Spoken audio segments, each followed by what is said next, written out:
earthquake really affect me in a sense where it's happened suddenly, and thanks God that I was on my home to see my family.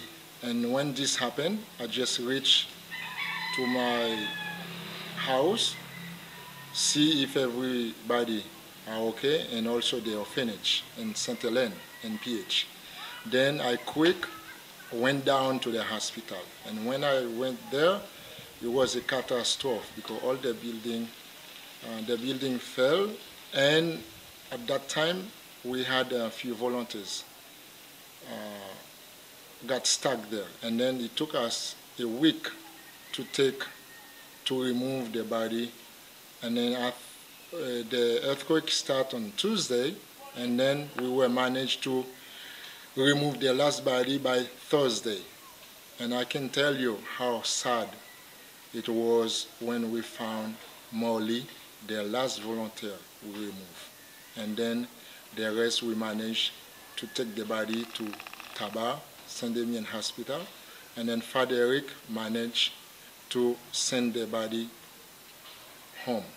So from there, then I decided to come to my hometown, Fondé-Blanc, to see what can I do with my friends. And thanks to Sister Judy, Katarina, Adele, Maeve, and many others that did help me to start the project in Fondé-Blanc. And today, I'm very proud to say that we have about 12 projects going on in Fondé-Blanc.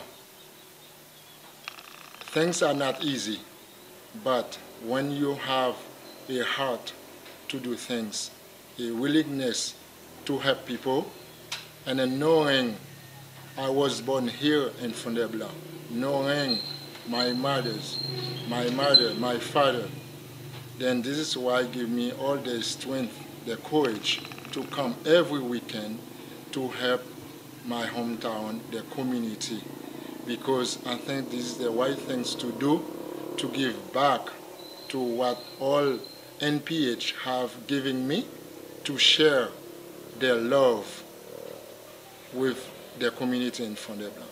For that reason, I wanted to do that short video to give thanks to all the donors, to my friend, especially Sister Judy, her community, and Father Eric, and many others that have supported me in that project. So thank you, and I hope God will bless you more. And always, please remember Fondé-Blanc, the community, and I'm always want to do more and more to change the community. Thank you.